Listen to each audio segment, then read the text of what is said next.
উফ, তোমার ওটা যে এত বড়, এটাকে আমি খেতে পারবো? আরে আমার এটা বড় দেখে কি হয়েছে? মুখে নিয়ে চুষো, আস্তে আস্তে দেখবে পারবে খেতে। না, আমি মুখে নিতে চাই না। এটা দেখতে কেমন লাগছে, আমার গা গুলিয়ে উঠছে। প্লিজ আমায় জোর করো না বাবু। তুমি এটা খাবে কিনা সেটা বলো। তাছাড়া এটার মধ্যে কি বাজে কিছু আছে নাকি? তো এর মধ্যে কি এমন ভালো জিনিস আছে যার কারণে আমায় এটা চুষি খেতে হবে? এটার মধ্যে অনেক ভালো জিনিস আছে, তুমি আগে খেয়ে তো দেখো। অয়ন, তুমি ভালো করেই জানো আমি ললিপপ চুষতে পছন্দ করি না। তারপরও যদি বলো আমায় এসব খেতে, আমি পারবো না, আমার বমি আসবে। তা বললে তো হবে না, আমার এটা তোমায় চুষে দিতেই হবে। না, আমি পারবো না।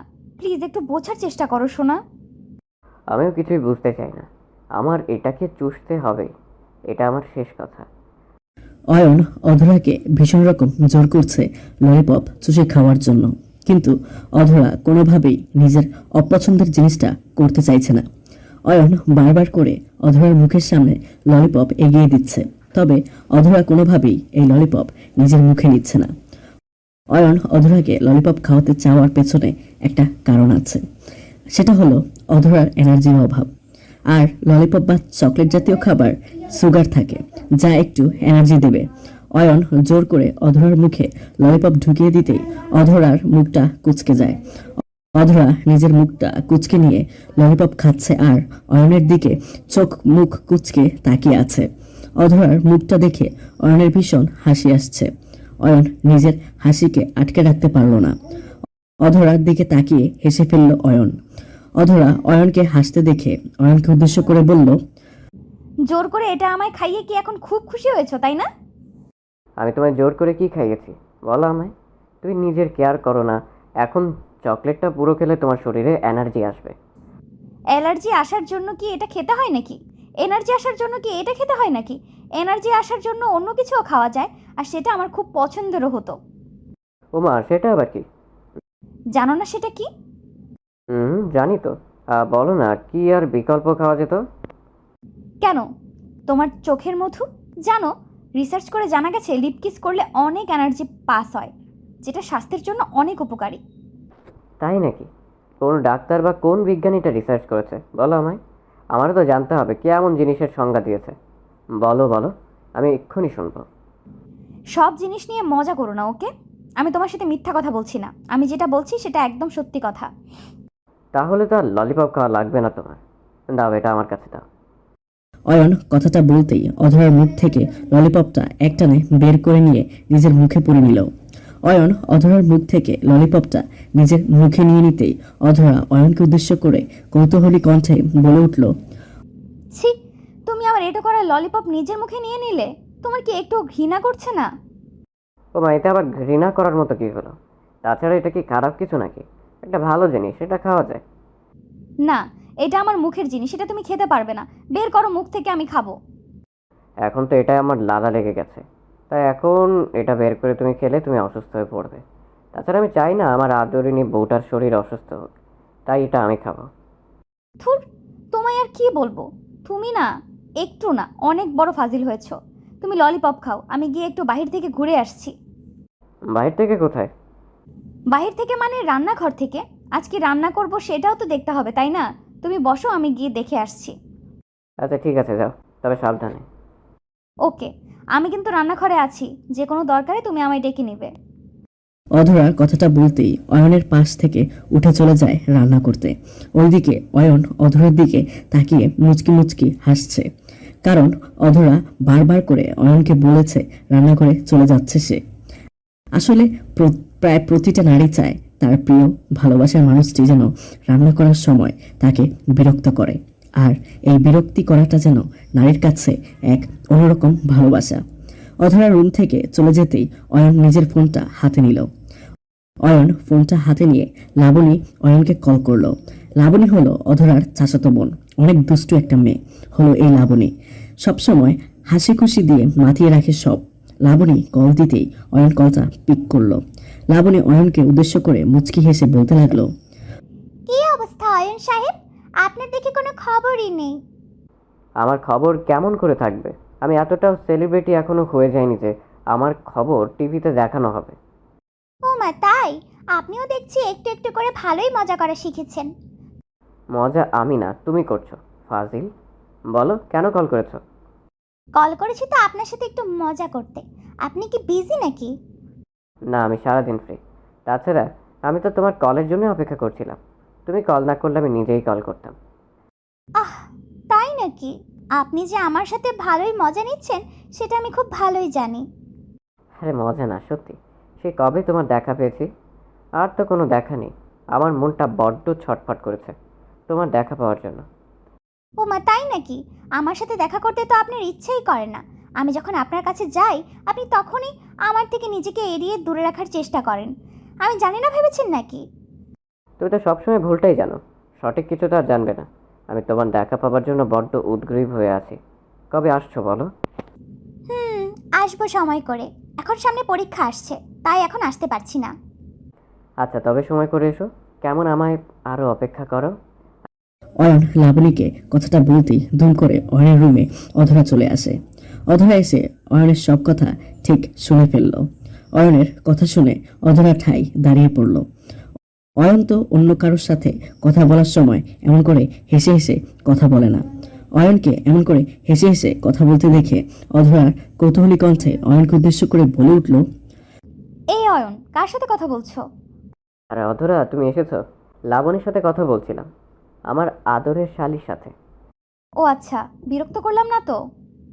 আরে কিসব কথা বলছো? আমি বিরক্ত হব কেন? তুমিও কথা বলো না। না, আমি আর কি কথা বলবো? তুমি কথা বলে নাও। তোমার শালি তোমার সাথে অনেক জরুরি কথা বলবে। এই, তুই রাগ করলে কেন? আমি রাগ করিনি, কথা বলে নাও। অধরা নিজের হাতে থাকা চায়ের কাপটা অয়নের কাছে রেখে দিয়ে হন হন করে অয়নের সামনে দিয়ে চলে যায়। অয়ন অধরার এমন চলে যাওয়া দেখে বুঝতে পারে কতটা আঘাত অধরা পেয়েছে। অধরার মুখে, অধরার বুকে স্পষ্ট ফুটে উঠেছে। অয়ন অধরার অভিমানটা, মুখটা দেখে নিজের ফোনটা দ্রুত কেটে দিয়ে ফোনটা রেখে দিল। অয়ন ফোনটা রেখে দিয়ে দৌড়ে চলে যায় অধরার পেছন পেছন। অয়ন অধরার পেছন পেছন ছুটে এসে অধরাকে পেছন থেকে জড়িয়ে ধরল। অয়ন অধরাকে সবসময় এমন করেই জড়িয়ে ধরে। অধরা রেগে গেলেও অয়ন অধরার রাগ ভাঙানোর চেষ্টা করে, কিন্তু এই প্রথম অয়ন অধরাকে জড়িয়ে ধরতে অধরা একটা ঝাড়ি দিয়ে নিজেকে অয়নের থেকে ছাড়িয়ে নিল। অধরা অয়নকে এমন করে দূরে সরিয়ে দিতেই অয়ন খানিকটা অবাক হয়ে গিয়ে অধরার দিকে তাকিয়ে অধরা খানিকটা গম্ভীর কণ্ঠে অয়নকে উদ্দেশ্য করে বলল, কি হয়েছে? সবসময় আমার সাথে এমন করো কেন? তুমি জানো না আমার এসব ভালো লাগে না? কি হয়েছে তোমার? এমন করে রেগে আছো কেন? আমি কি কোনো ভুল করেছি? না, তুমি কেন কোনো ভুল করতে যাবে? আর আমি রেগে নেই, তুমি কথা বলে নাও। তোমার অনেক জরুরি কথা বাকি আছে হয়তো। অধরা প্লিজ মাথা ঠান্ডা করো।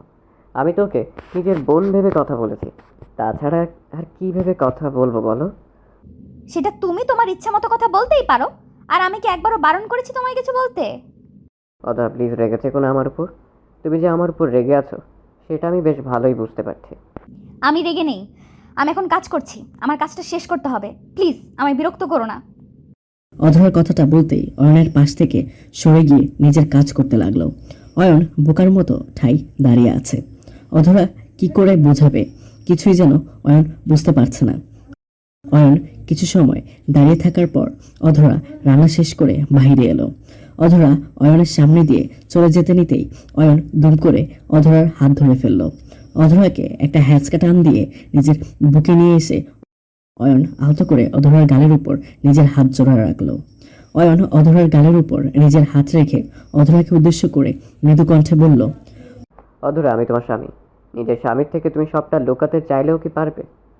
আমি তোমার থেকে কিছুই লুকাচ্ছি না। তাছাড়া তুমি যেখানে ভালো করে জানো আমি তোমার পাশে অন্য কাউকে সহ্য করতে পারি না, সেখানে তুমি আমায় আর কষ্ট দিতে পারো না। অধরা, আমি তোমায় কেন কষ্ট দিতে যাব? আমি তো লাবণীর সাথে এমনি কথা বলছিলাম, আর লাবণী নিজেই তো আমায় কল করেছে। ও তোমায় কল করেছে ঠিক আছে, কিন্তু তাই বলে হেসে রসে কথা বলতে হবে নাকি? আমি তো তোমায় অনেক আগেই বলেছি আমি লাবণীকে সহ্য করতে পারি না। সরি সোনা, আর এমন কোনো ভুল হবে না। প্লিজ তুমি আমায় ক্ষমা করে দাও। ক্ষমা? আমায় আঘাত দিয়ে বলছো ক্ষমা করে দিতে? আচ্ছা দিলাম, করে দিলাম ক্ষমা। আর কিছু আমায় বলো না, আমি আর কোনো কথা শুনতে চাইছি না। তুমি প্লিজ আমার সাথে এমন এমন করো না। আমি আর কখনো লাবণীর সাথে কথা বলবো না। প্রমিস করছি। প্লিজ রাগ করে থেকো না শোনা। আমি কি তোমায় বলেছি ওর সাথে কথা বলতে না? আমি বলেছি তুমি ওর সাথে হেসে রসে কথা বলবে না। বোঝো না আমি কেন এমন করি? হুম, কেন করো? কারণ আমার ভয় হয় তোমায় নিয়ে। আমি চাই না আমার ভালোবাসার মানুষটি কখনো আমার থেকে দূরে চলে যাক। আমি সেটা মানতে পারবো না। পাগলি একটা। এমন কোনো বাধা নেই আর তৈরি হয়নি যেটা তোমায় আমার থেকে দূরে নিয়ে যেতে পারবে। আমি 5টা জীবন তোমার পাশেই আছি প্রিয়। এখন আমার হাত ছাড়ো। আমি এখন কাজ করব। আমার শাওয়ার নিতে হবে। হুম, আমি তো এই হাত ধরেছি এত সহজে ছেড়ে দেওয়ার জন্য না। আমি এই হাত সারা জীবন ধরে এমন করেই শক্ত করে জড়িয়ে ধরে রাখবো। তাই রেখো। তবে এখন আমার কাজ আছে। আমার একটু কাজ করতে হবে তো, তাই না? এমন কোনো কাজ হতে পারে না যেটা তোমায় আমার থেকে দূরে সরিয়ে রাখবে। তুমি আমার জন্য মনে আঘাত পেয়েছো আর তাই আমার উপর রেগে আছো। আগে আমায় ক্ষমা করে দাও, তারপর হাত ছাড়বো। আমি তোমার উপরে রেগে নেই। আর স্বামীকে স্ত্রী হয়ে কেমন করে ক্ষমা করব? হুম, এত কথা আমি শুনতে চাই না। তুমি আমায় মন থেকে ক্ষমা করে দিয়েছো কিনা সেটা বলো। আমি তোমায় মন থেকেই ক্ষমা করে দিয়েছি। প্লিজ তুমি নিজেকে আর দোষারোপ করো না। যদি সত্যিই আমার মন থেকে ক্ষমা করে দিয়ে থাকো তবে আমার সেটা বোঝার জন্য একটু পরীক্ষা করে দেখতে দাও। ওমা, সেটা আবার কেমন করে? ওয়েট, আমি করছি। অধরা কথাটা বলতেই অয়ন অধরার হাতটা নিজের বুকের উপর রাখলো। অয়ন অধরার হাত নিজের বুকের উপর রেখে অধরার চোখের দিকে তাকালো। অয়ন অধরার চোখের দিকে তাকিয়ে মুচকি একটা হাসি দিল। অয়নের ঠোঁটের কোণে লেগে থাকা হাসির ঝলকটা দেখে যেন অধরার বুকের বাম পাশটা কেঁপে কেঁপে উঠল। অয়ন অধরাকে নিজের বুকের সাথে আরো শক্ত করে জড়িয়ে ধরে অধরার কপালে চুমু খেলো। অয়নের ঠোঁটে এমন মলিন স্পর্শ যেন অধরাকে আরো বেশি শান্তি দিল। অয়নের ঠোঁটের পরশ পেতেই অধরা নিজের চোখ জোড়া বন্ধ করে ফেলল। অধরা নিজের চোখ বন্ধ করে অয়নের ঠোঁটের স্বাদ গ্রহণ করলো। অয়ন অধরার কপালে চুমু খেলো। অধরার কানের কাছে মুখ এগিয়ে দিয়ে অধরাকে উদ্দেশ্য করে ফিসফিস করে বলল, হেই পাগলি, ভালোবাসি তো তোমায়। বোঝো না আমার ভালোবাসাটা সবসময় তোমার কাছেই থাকবে। শুধু শুধু ভয় করে অভিমান করে থাকো। ভালোবাসার অপর নামটাই হলো ভয়। প্রিয়জনকে হারিয়ে ফেলার ভয়। এত ভয় পেতে হবে না। আমি সবসময় ছায়ার মতো তোমার পাশে আছি। এই বিশ্বাসটা নিয়েই আমি বেঁচে আছি। এখন আমাকে আদর করতে দাও শোনা। এই আবার ফাজলামি করছো তুমি? এখন কিন্তু খুব খারাপ হবে বলে দিচ্ছি। কি খারাপ হয় সেটাও আমি দেখবো। অয়ন কথাটা বলতেই অধরার ঠোঁটের দিকে গভীর দৃষ্টিতে তাকালো। অয়নের গভীর দৃষ্টিতে তাকানো দেখে অধরা বুঝে গেল আসলে অয়ন কি চাইছে। অয়ন অধরার দিকে নিজের ঠোঁটজোড়া এগিয়ে দিতেই অধরা দুম করে অয়নের ঠোঁটজোড়া নিজের দখলে নিল। অয়ন অধরার ঠোঁটের পরশ পেয়ে নিজের মনের মধ্যে শান্তি অনুভব করলো। ভালোবাসা এমনই হয়, ভুল বোঝা সম্পর্কে থাকে, তবে সেটা মনে জায়গা দিতে নেই। ভালোবাসার মানুষটিকে পাগলের মতো করে ভালোবাসা উচিত। এমন কোনো কষ্ট তার মনে দিতে নেই যেটা তাকে কষ্ট পেতে বাধ্য করে। হ্যালো বন্ধুরা, আমি প্রিয়াঙ্কা। আশা করি সবাই অনেক ভালো আছেন। তো সবাইকে কিছু কথা বলতে আসলাম। আপনাদের ভালোবাসা পেলে এমন সব ভিডিও আরও উপহার পাবেন যেভাবে প্রতিদিন আমি দিয়ে আসছি।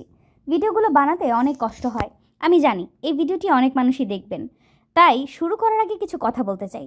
আপনারা যদি ফেসবুক থেকে দেখে থাকেন তাহলে অবশ্যই একটা লাইক এবং ফলো করে দিবেন।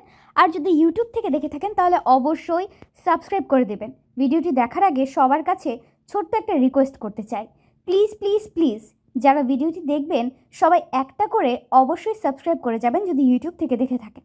আর ফেসবুক থেকে দেখে থাকলে অবশ্যই ফলো করে দিবেন। আর যারা আমাকে ভালোবাসে তারা সবাই একটা করে লাইক দিয়ে দেখিয়ে দিবেন। Love you all.